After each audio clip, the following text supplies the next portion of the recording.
नमस्कार दोस्तों, बहुत बहुत स्वागत है आप सभी का हमारे और आपके इस यूट्यूब चैनल स्मार्ट टेक में। दोस्तों हर बार की तरह इस बार भी आज हम आप सभी के लिए एक बेहतरीन वीडियो लेकर आए हैं। दोस्तों आज की इस वीडियो में हम फिनो पेमेंट बैंक के बारे में एक न्यूज कटिंग लेकर आए हैं, जिसमें ये न्यूज कटिंग बहुत ही सर्कुलर हो रही है और यहाँ पर जितने फिनो पेमेंट बैंक के रिटेलर हैं उनको यहाँ पर ये न्यूज कटिंग देख कर प्रॉब्लम हो रही है कि भाई आखिर ये है क्या बवाल। तो यहाँ पर आज की इस वीडियो में हम आपको बताएंगे कि फिनो पेमेंट बैंक में क्या सच में सरकारी योजनाओं के लिए खाता खोलना बंद हो चुका है, तो और क्या वास्तव में इसमें जो लिखा है वो रियल है। तो यहाँ पर सबसे पहले मैं आपको बता देता हूँ इसमें लिखा क्या है। देखिए इसमें मोटी हेड राइटिंग में लिखा हुआ है फिनो बैंक में सरकारी योजना संबंधी खाता खोलने पर रोक। तो अब यहाँ पर सरकारी योजना संबंधी होता क्या है, सबसे पहले इस चीज को समझिए, ठीक है ना।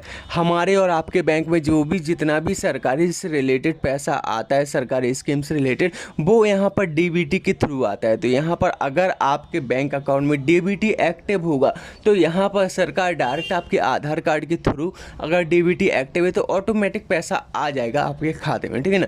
तो इसी तरीके से आजकल होने लगा है, जब से डीबीटी चला है तो यहाँ पर क्या होता है कि आपको अपने अकाउंट में डीबीटी लिंक कराना होता है। तो यहाँ पर सभी सरकारी योजनाएं, सब्सिडी, स्कॉलरशिप वगैरह सब कुछ यहाँ पर डीबीटी के थ्रू ही ऑटोमेटिक अकाउंट में आने लगता है। तो इसे ही कहते हैं सरकारी योजना संबंधी खाता, ठीक ना। अब यहाँ पर बात करते हैं क्या यहाँ पर फिनो बैंक का खाता ही नहीं खुलेगा। तो यहाँ पर मैं आपको बता दूँ ऐसा नहीं है, फिनो बैंक का खाता पहले भी खुल रहा था, अब भी खुलेगा।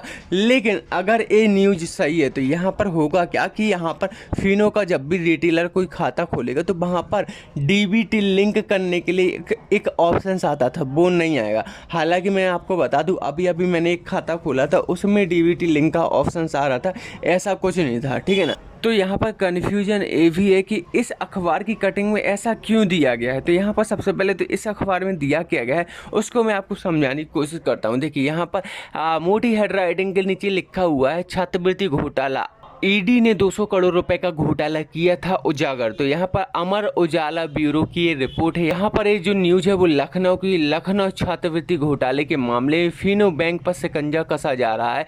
वर्तमान में किसी भी सरकारी योजना संबंधी खाते इस बैंक में खोलने पर रोक लगा दी गई है।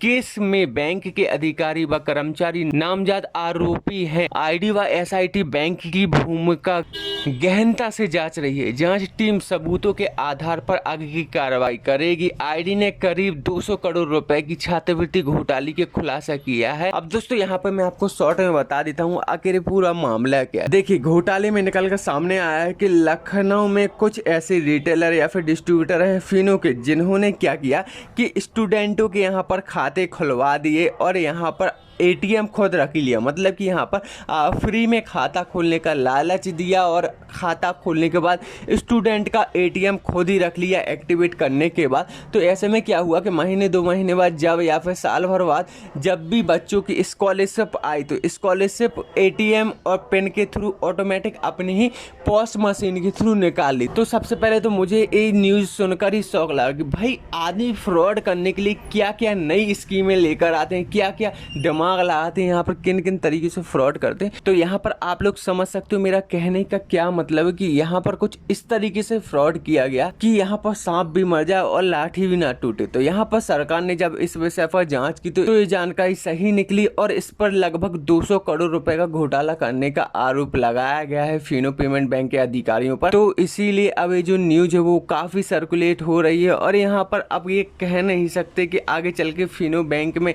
यहाँ पर खाता खुलवाना सेफ होगा या फिर नहीं। अगर सेफ होगा तो क्या इसमें डीबीटी की सुविधा अब आगे देखने को मिलेगी या फिर नहीं। लेकिन अभी मैं आपको वर्तमान समय बता दूं कि ऐसा कुछ नहीं, फिनो बैंक की तरफ से भी ऐसी कोई डिटेल निकल कर सामने आई है, ना ही बड़े न्यूज चैनलों ने इस न्यूज को कवर किया है। तो मुझे तो ये न्यूज फेक लग रही है और अगर न्यूज रियल है तो यहाँ पर फिनो बैंक छोटा मोटा बैंक तो है नहीं कि इतनी जल्दी हार मान लेगा। तो अब देखना है कि आगे होता क्या है। तो दोस्तों उम्मीद करता हूँ आपको ये फिनो पेमेंट बैंक से रिलेटेड एक छोटी सी न्यूज आपको पसंद आई होगी। अगर वीडियो पसंद आई तो वीडियो को लाइक कमेंट करना ना भूले, साथ ही साथ देगा इंस्टाग्राम आईडी पर ही फॉलो करें। तो चलिए दोस्तों आज की वीडियो में इतना ही, मिलते हैं नेक्स्ट वीडियो में। धन्यवाद।